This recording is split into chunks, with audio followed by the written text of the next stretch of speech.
Hello everyone, welcome to my YouTube channel English literature zone. आज के video में हम लोग विक्टोरियन पोइट्री पढ़ेंगे जो कि काफ़ी इंपॉर्टेंट है इंग्लिश ऑनर्स के स्टूडेंट के लिए। चलो वीडियो शुरू करते हैं। वीडियो जो है काफ़ी इजी लैंग्वेज में होगा और वीडियो के थ्रू अगर आपका हेल्प होता है और वीडियो आपके सिलेबस का है तो प्लीज़ आप लोग वीडियो को लाइक कीजिएगा, चैनल को सब्सक्राइब कीजिएगा और कमेंट करके बताइएगा वीडियो आपको कैसा लगा। तो वीडियो शुरू करते हैं। ठीक है, हम लोग का आज का टॉपिक है विक्टोरियन पोइट्री। तो आप जब भी आप कोई भी टॉपिक शुरू कर रहे होगे तो नॉर्मली उस टॉपिक के बारे में एग्जाम में पहले एक मतलब लिख जरूर देना। जैसे विक्टोरियन पोइट्री हम लिख रखे हैं ना, आप या मिडिल में भी लिख सकते हो विक्टोरियन पोइट्री, टाइटल दे के लिखना शुरू करना आंसर, या तो फिर साइड में लिख देना टाइटल और उसके बाद 2-3 लाइन छोड़ के फिर आंसर लिखना शुरू करना। ठीक है, कि पता हो कि आप कौन सा क्वेश्चन कर रहे हो, क्योंकि 3-4 ऑप्शन रहता है ना। तो पहले विक्टोरियन पोइट्री लिख देना और फिर आंसर लिखना शुरू करना। चाहे आप साइड में लिखो जैसे इस तरीके से हम लिख रखे हैं, या तो फिर आप ऐसे मिडिल में लिख के 2-3 लाइन छोड़ के फिर शुरू कर सकते हो। चलिए वीडियो शुरू करते हैं। Poetry written during the range of Queen Victoria. Queen Victoria के टाइम जो पोइट्री लिखा गया था फ्रॉम 1837 टू 1901।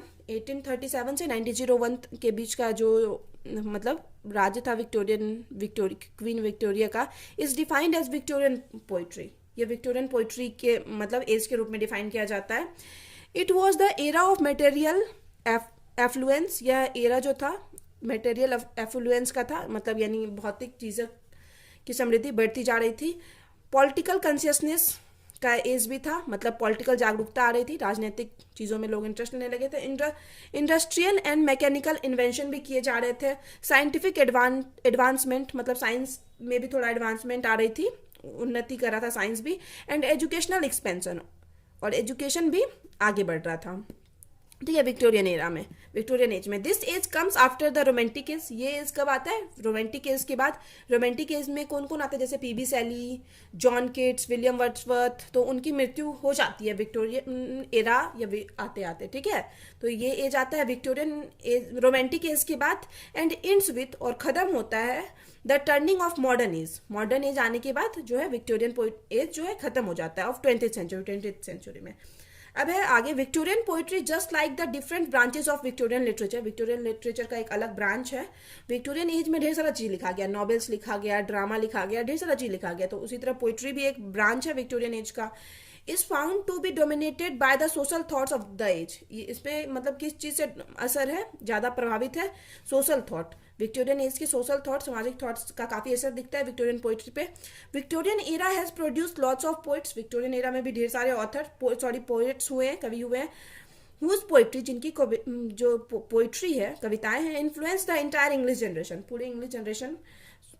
पूरे इंग्लिश लिटरेचर को influence the entire English literature, पूरे इंग्लिश लिटरेचर को इन्फ्लुएंस करती है, प्रभावित करती है। सच है, जैसे कि अब कुछ फेमस पोएट हैं विक्टोरियन पोइट्री है। Alfred Tennyson, Robert Browning, Elizabeth Barrett Browning, Matthew Arnold, Arthur Hugh Clough. अब ये 5 पोइट हो गया।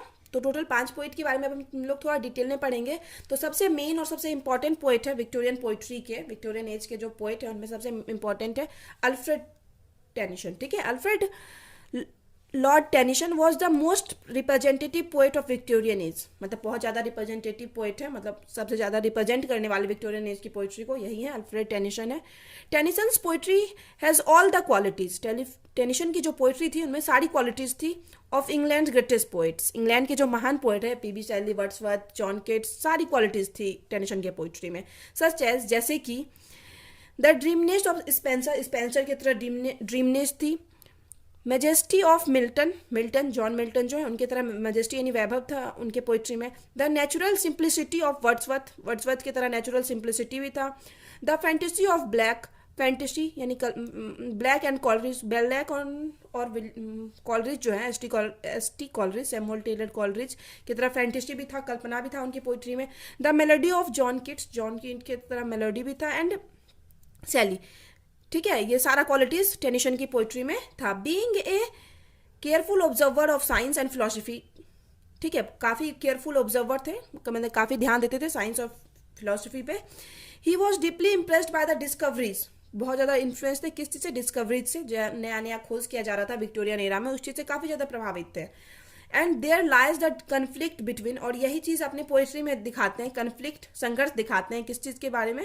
Between science and religion, science और रिलीजन के बारे में संघर्ष के बीच संघर्ष दिखाते हैं। डाउट एंड फेथ, डाउट और भेद के बीच में संघर्ष दिखाते हैं, कन्फ्लिक्ट दिखाते हैं, ठीक है। मेटेरियलिज्म एंड स्पिरिचुअलिटी दोनों के बीच में संघर्ष दिखाते हैं इन हिज पोएट्री, अपनी पोएट्री में, ठीक है, क्योंकि विक्टोरियन एरा में क्या साइंस जो है काफ़ी आगे बढ़ता जा रहा था, इस वजह से। Tennyson was an extremely emotional poet, काफ़ी इमोशनल पोइट थे, and was a great admirer of English tradition, English tradition के ग्रेट एडमायरर यानी प्रशंसक भी थे। फिर आगे एमंग हिज फेमस पोएम, उनके फेमस पोएम में से in memoriam, the princess Dora, the gardener daughters,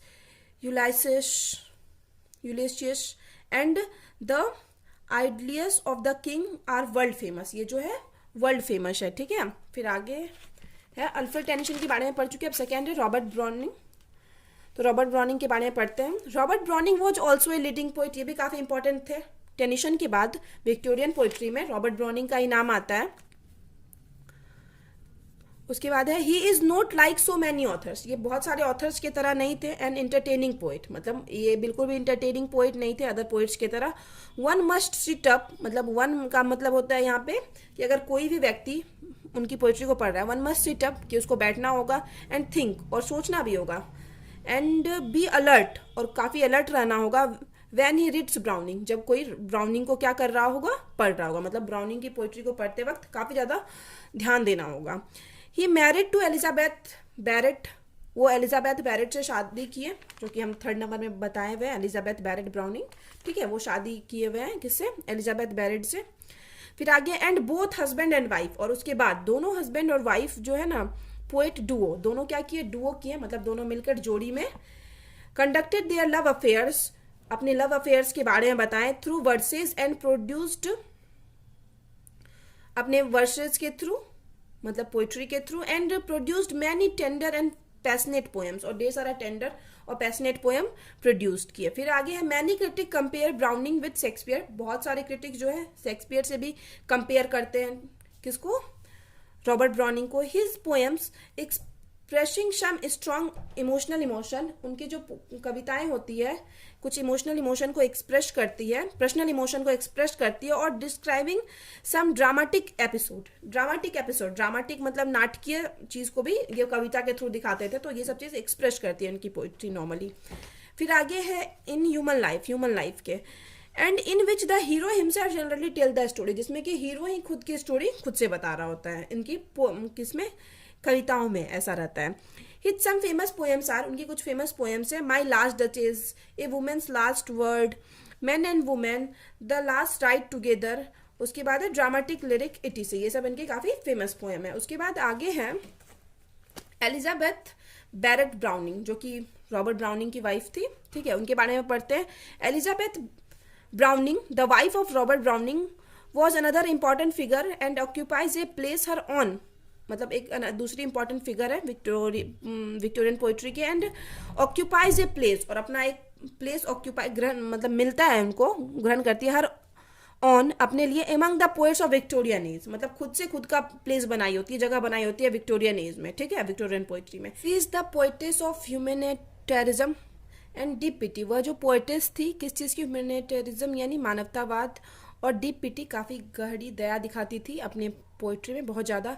her important poetry यार उनकी कुछ इंपॉर्टेंट पोइट्री है, the cry of the children, how do I love thee, Casa Guidi, Windows and sonnets, और ढेर सारा सोनेट्स भी ले रखी है। फिर आगे है मैथ्यू अर्नोल्ड के बारे में पढ़ेंगे। मैथ्यू अर्नोल्ड भी विक्टोरियन एज से बिलोंग करते हैं।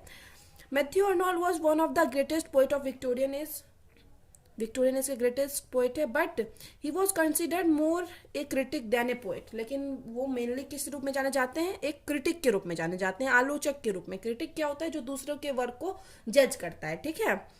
फिर आगे है he belong to the group of, वह बिलोंग करते हैं किस ग्रुप से, reflective, thoughtful and intellectual poets of Victorian age के reflective, thoughtful and intellectual poet के ग्रुप से ये बिलोंग करते हैं। फिर आगे the poems of Matthew Arnold की जो पोएम है, पोइट्री है, can broadly be classify into narrative, वो तो या तो नैरेटिव के रूप में रहती है, नैरेटिव यानी लॉन्ग पोएम रहती है, काफ़ी ड्रामेटिक रहती है, नाटकीय भी रहती है, इलेजियक रहती है, शोक वाली रहती है, लैरिकल पोएम्स रहती है लैरिकल पोएम्स भी होती है, मतलब इस टाइप की पोइट्री वो नॉर्मली करते हैं। फिर आगे है some world famous poems of Arnold, Arnold की कुछ वर्ल्ड फेमस पोएम है, the scholar, gipsy, Thyrsis, Dover beach, etc, ये सब अर्नोल्ड की काफ़ी फेमस पोएम है, जिसमें आप लोग ये द स्कॉलर, जिप्सी तो पढ़े भी हो।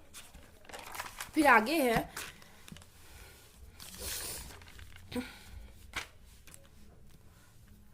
Arthur Hugh Clough, Arthur Hughes Clough was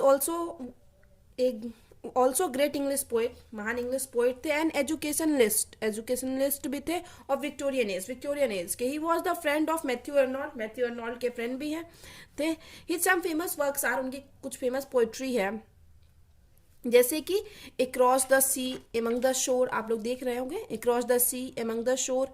फिर आगे है एमोर्स डे वॉयज, फिर है in a lecture room, and many more, और भी ढेर सारा। फिर आगे बिसाइड दिस एबव पोएट्स, इन सब एबव पोएट्स के अलावा जो भी हम ऊपर मेंशन किए हुए 4-5 poet, Victorian era also produce a large number of poets, Victorian era में और भी ढेर सारे पोएट्स आए, who also contributed lots for the development of Victorian poetry, जो कि विक्टोरियन पोइट्री के डेवलपमेंट में बहुत ज़्यादा कंट्रीब्यूट किए, मतलब अपना योगदान दिए इन इंग्लिश लिटरेचर में, इंग्लिश साहित्य में।